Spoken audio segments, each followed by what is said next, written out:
Brigitte Baillet, astrologie, numérologie. Brigitte Baillet réalise votre thème. L'étude de votre thème requiert de nombreuses heures de recherche. De ce fait, un délai d'attente est souvent nécessaire. Brigitte Baillet utilise l'astrologie et la numérologie afin de vous transmettre les énergies du moment et vous éclairer sur votre chemin de vie. Entretien personnalisé et réalisation de votre thème. Pour contacter Brigitte Baillet, rendez-vous sur facebook.com/brigitte.astrologue. Téléphone 06 80 92 50 29. 1, top chrono. Bienvenue sur Tam Tam le Média dans votre chronique consacrée à l'astrologie, la numérologie, animée par Brigitte Baillet. Bonjour Brigitte, comment vas-tu bien? Bonjour Eric, je vais bien. Et toi-même? Ah écoute, oui, ça va plutôt bien. Il fait un temps magnifique à l'extérieur, un ciel bleu. C'est vrai. Il y a un petit peu de vent sur Dinard, mais c'est normal, on est en bord de mer. Voilà. Ah, mais dans les terres aussi, moi je suis à 5 km, mais j'ai aussi du vent. Ah d'accord. Bon, très Il bien. fait pas très chaud, mais c'est vrai que ça fait du bien d'avoir le soleil, le ciel bleu, ça met du baume au cœur, on en a besoin. Voilà. Et en plus, on peut pas dire que c'est un vent à décorner les taureaux. Ah, t'as vu un peu comme j'ai… Oh. Très bien. Ben oui, donc bienvenue au taureau ce mois-ci. Donc nous sommes rentrés dans le signe du taureau le 19. Bah oui. Et oui, ça fait déjà presque une semaine. Et ces petits taureaux-là, ben, ils ont quand même 4 planètes qui sont dans leur signe. Donc avec le soleil, nous avons la planète Vénus, planète de la beauté. Nous avons la Mercure, planète de la communication. Et Uranus, la planète de l'inattendu et de l'éveil. Voilà. Vaste programme. Oui, le taureau, c'est un signe de fertilité, de fécondité. C'est un signe qui est attaché au matériel, au concret. Oui, voilà, au concret. Est-il vraiment matérialiste? Est-il vraiment matérialiste ou c'est plutôt… Il peut dans certains cas l'être parce qu'en fin de compte, c'est sa sécurité. Le taureau, pour se sentir en sécurité, il a tendance à stocker, à amasser. D'accord. C'est pour ça qu'on dit qu'il y a le côté matérialiste parce qu'il aime bien avoir les choses concrètes sous les yeux parce que ça le sécurise. D'accord, très bien. Voilà. Mais ce n'est pas le matérialiste dans le sens je veux avoir plus que tout le monde, je veux en avoir toujours de plus en plus. Non, ce n'est pas ça. C'est vraiment le besoin de… Il aime avoir un certain confort aussi, il faut reconnaître. Il aime les belles choses. C'est un épicurien, ce petit taureau. D'accord. Voilà. Il aime les plaisirs de la table. Oui. Oui. Et il apprécie un bon plat, un bon vin. Il aime se retrouver avec les amis, donc autour d'un bon repas, que ce soit convivial. C'est un signe qui aime vivre.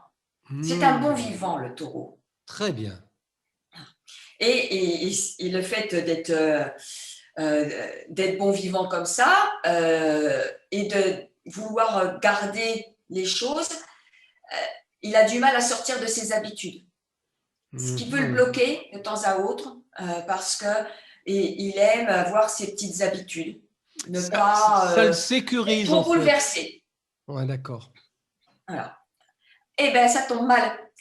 Parce que depuis 2 ans et demi, le taureau, il est amené à être dans les bouleversements, dans l'innovation, parce que la planète de l'inattendu et de l'ère du Verseau est dans son signe. Ça l'oblige à sortir. Mais c'est bien, justement. C'est en se renouvelant qu'on avance, qu'on progresse. Bien sûr. Et le fait que ce petit taureau-là, il est obligé il se prend des coups de pied dans les fesses, là. Et évidemment, c'est perturbant pour les personnes qui sont de ce signe-là.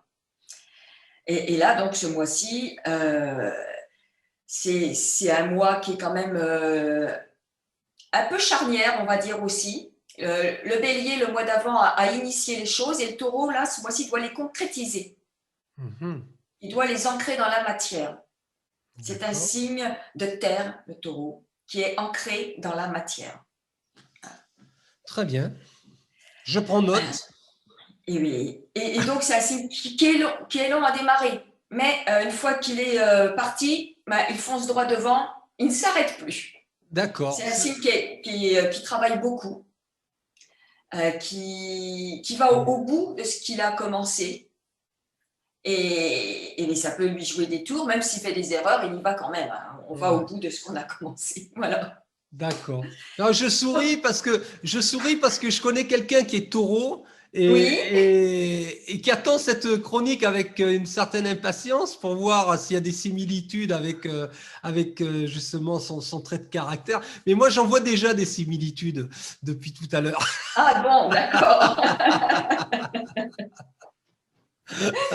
Et donc, ce mois-ci, la planète Vénus, qui fait partie aussi des domiciles du taureau, est donc dans ce signe-là jusqu'au 9 mai. Et cette planète-là, elle va régir les sens, puisque le taureau, il aime le toucher. Il a besoin de toucher les choses. Donc, Vénus en taureau, elle a besoin d'être... elle est très sensible dans ce signe-là. Elle a besoin de prendre aussi des bons moments, de partager, d'aller dans la nature, de profiter des plaisirs simples, Vénus en taureau. Voilà, les plaisirs de la nature. Et donc, Vénus en taureau, ce mois-ci, elle va nous demander de prendre soin de nous, de notre corps, de notre enveloppe physique. D'accord. C'est notre véhicule terrestre. Hein, donc, Vénus, là, il faut qu'on s'occupe aussi de nous, de notre nature, mais aussi de notre corps, pour être en harmonie aussi avec nous-mêmes. On doit s'occuper de notre esprit, mais aussi de notre corps. Être en bonne santé, ça ne veut pas dire qu'il faut être dans la superficialité. Mais voilà, prendre soin de son hygiène de vie. Très bien. Alors, nous avons aussi la planète Mercure qui est dans le taureau ce mois-ci. D'accord. Donc, elle nous incite à prendre le temps de réfléchir en taureau. On ne se précipite pas. On approfondit. C'est un bon moment pour justement utiliser nos mains, que ce soit pour faire de la créativité, que ce soit de l'artistique, ou de remettre les mains dans la terre pour jardiner, puisque c'est le moment de faire des plantations. De tailler, de tondre les pelouses, par exemple. Je rigole, ça me fait trop marrer. Excellent. Mais la nature est en pleine expansion, là, ça y est, c'est parti. Le mois dernier, le bélier a laissé sortir les petites graines, et là, le taureau, lui, il laboure la terre, il remue tout. Il faut que tout s'expanse. Voilà. D'accord. Donc, avec Mercure dans le signe du taureau, ça aide à aller dans le jardin pour planter, désherber. Mais il peut y avoir aussi ce côté de créativité, aimer faire la cuisine. Voilà. On a besoin de toucher avec Mercure en taureau. D'accord. Alors, par contre, quand ça se situe dans ce signe-là, Mercure, comme c'est la planète de la communication et du mental, des idées, ça peut être un petit peu obstiné. Un petit peu têtu, rester sur ses positions comme le taureau, je me campe sur mes pattes. Mais le taureau est un peu comme ça, je dois dire. Il ne faut pas le prendre de manière frontale, le taureau. Non, voilà. Parce que c'est comme si tu lui agites un chiffon, donc il se bloque et après, il démarre à fond. Il faut contourner l'obstacle. Voilà, c'est ça. Donc, Uranus, qui est dans ce signe depuis 2 ans et demi, qui est venu déjà commencer à bouleverser ce signe, à le faire avancer, à laisser partir ses habitudes, à ne plus être dans la routine, en tout cas moins, alors que c'est effectivement cette routine qui est très agréable au taureau. Voilà. Et là, non, il ne peut plus. Et il en a comme pour jusque 2025. Ah, quand même. Donc là, ça a touché surtout les premiers décans. Et là, on commence à attaquer le deuxième décan des taureaux qui sont amenés à être plus… Voilà. Deuxième décan. Donc, Uranus dans ce signe, donc toute la créativité aussi est mise en avant. Ça concerne aussi tout ce qui peut être agricole, tout ce qui peut être immobilier, tout ce qui peut être finance. Donc, Uranus dans ce signe-là, c'est vraiment remettre en question tous ces domaines-là. D'accord. Et donc là, ça nous invite à remettre les pieds par terre aussi, à revenir un peu au centre de nous-mêmes, parce qu'avec tout ce qui se passe actuellement, on ne sait plus trop où on en est, on ne sait plus où on va. C'est pas fou, hein. Donc, il est temps de se recentrer dans le moment présent. Le taureau, il vit le moment présent. Il ne vit pas dans le futur comme le Verseau. Il ne vit pas dans le passé comme le Cancer. Lui, il vit le moment présent. Donc, revenons à nos moutons. Et justement, commençons à mettre en place des choses qui nous font vraiment plaisir, qui nous font vibrer pour pouvoir vraiment les concrétiser à notre échelle à nous. Bien sûr. C'est de cette façon-là que les choses vont aussi avancer dans le monde. Si chacun commence à mettre les choses en place, parce que le futur, il se crée maintenant. C'est avec ce qu'on fait dans notre présent qu'on va créer le futur. Bien entendu. Et on a quand même aussi Saturne qui vient dire ne pas de précipitation, cette chère Saturne qui est toujours en activité donc, dans le signe du Verseau et qui vient mettre du plomb dans la cervelle justement et dit allons-y, on avance, on fait de nouvelles structures, mais tranquille, pas de précipitation pour que les choses puissent perdurer par la suite. Il y a des moments où, cette année, de toute façon, depuis le début, c'est comme ça, on avance un petit peu, on s'arrête, on redémarre, on s'arrête. Voilà, c'est en dents de scie. Ouais. C'est pour ça qu'il est important aussi de prendre soin de son hygiène de vie, comme je le disais précédemment, parce que le corps se fatigue très vite. Ouais. Les énergies sont très fortes et le corps, il se fatigue beaucoup plus vite. Oui. Et donc, demain, nous avons la fameuse pleine lune. C'est ça. La pleine lune, une pleine lune rose, comme on dit. Et elle se situe donc dans le signe du Scorpion. J'ai appris ça, effectivement. Voilà. Et en plus, comme Uranus est en taureau, Vénus est en taureau, le Soleil en taureau, Mercure en taureau, ça fait beaucoup. Donc, on a un tas de choses qui est mis en lumière, on va dire, vraiment. C'est tout ce qui va être essentiel à nos yeux. Est-ce que le Scorpion, c'est un signe qui aime aller en profondeur, qui épure, qui nettoie. Donc là, c'est vraiment tout ce qui est dans l'ombre qui est amené à sortir à la lumière. Donc nos peurs, nos manques, peur de manquer, peur que ce soit manquer d'argent, peur de perdre. Voilà, parce que le taureau, c'est ça sa crainte, c'est de perdre les choses.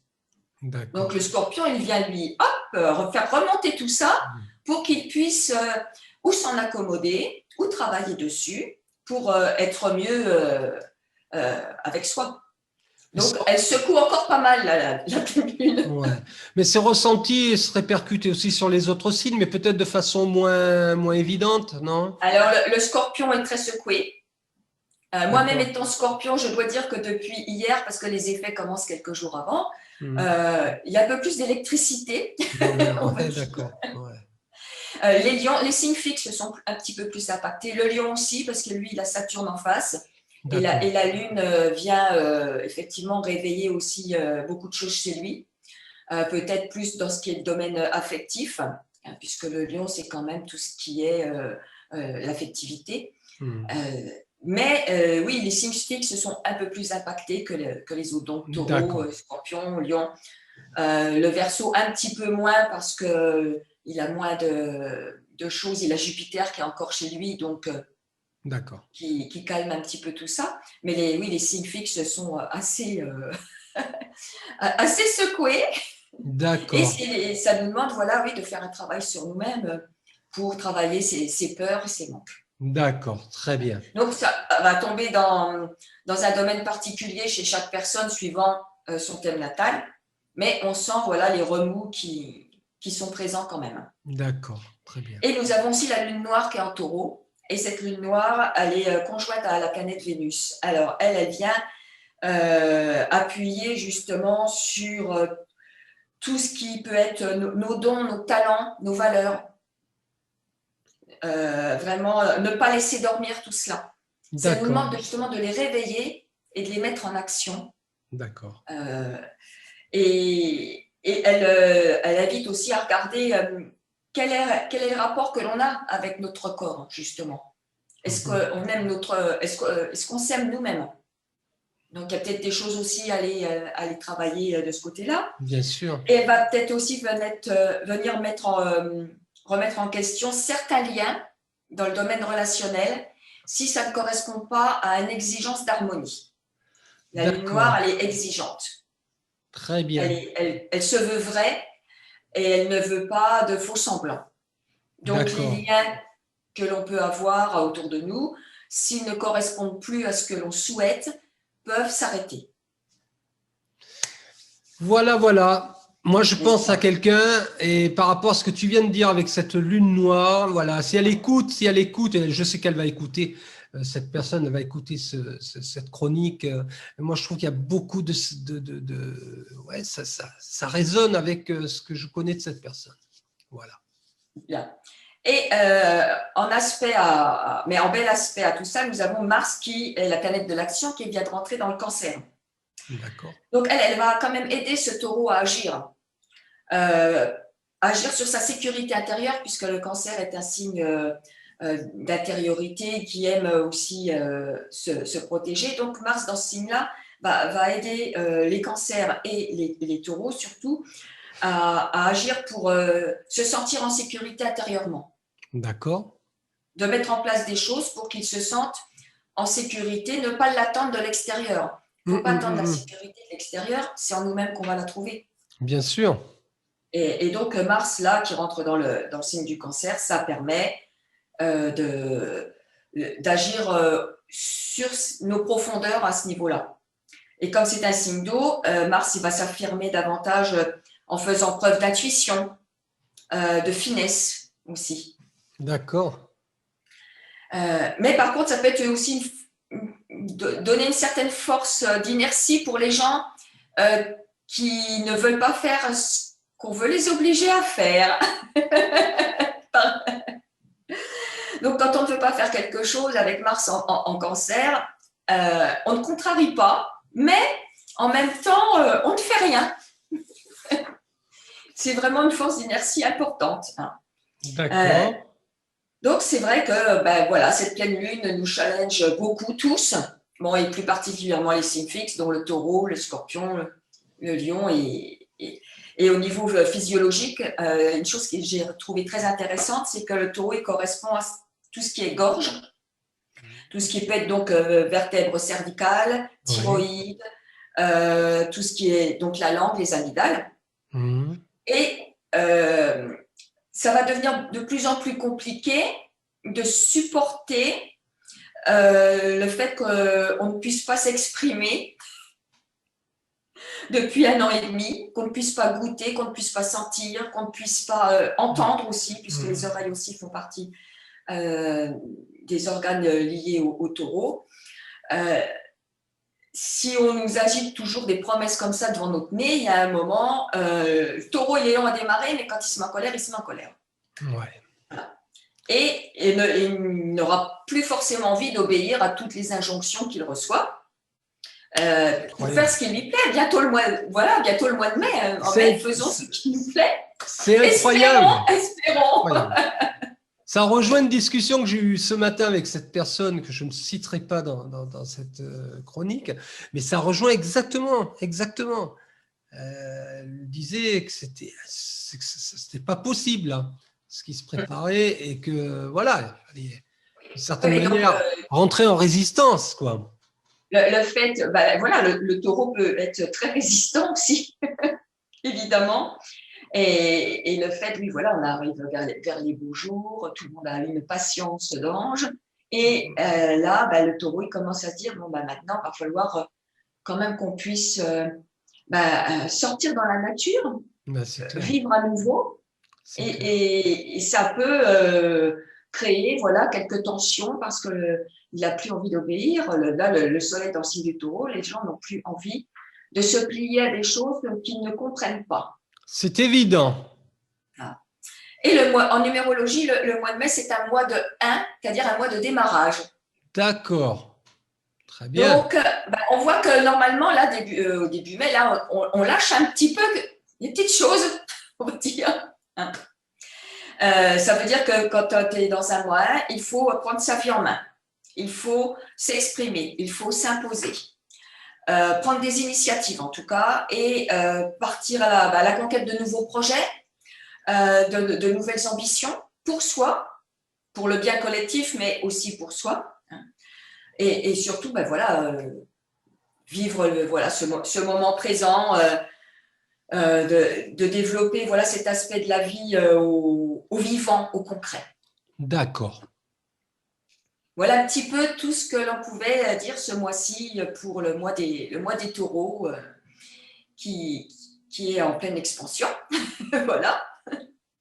Voilà, et moi je dis aux tam-tameurs, aux tam-tameuses désireux et désireuses d'avoir des informations supplémentaires qui n'hésitent pas à te contacter, Brigitte Baillet. Je mettrai les liens associés à cette vidéo comme d'habitude, bien évidemment. Entendu, oui. Bien Merci. évidemment. Voilà. Et tu voulais conclure par quelque chose peut-être? Eh bien, voilà, de ne pas vouloir se précipiter encore ce mois-ci. Prenez le temps de faire les choses tranquillement. Il y a beaucoup d'énergie qui arrive et comme c'est fatigant, c'est pas la peine de se précipiter. On n'ira pas plus vite parce que Mercure dans le mois de mai va rétrograder. On en reparlera. Donc il va nous demander de ralentir. Donc mettons les choses tranquillement en place pour qu'elles soient solides. Voilà. Très bien. Eh bien, merci beaucoup Brigitte. Et le mois prochain, nous aurons, après les taureaux, c'est… Les Gémeaux. Les Gémeaux. Ouais, Signe d'air, donc peut-être encore plus d'air. Bon, on verra, c'est la surprise le mois prochain. Voilà. En tout cas, merci beaucoup Brigitte et rendez-vous le mois prochain. Je te prends hors antenne parce que j'ai des choses à te demander en fait. D'accord, ok, pas de souci. Je te prends sur MSN.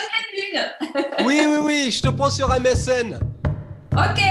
Au revoir les humains, à bientôt. Tam tam tam tam, je t'entends.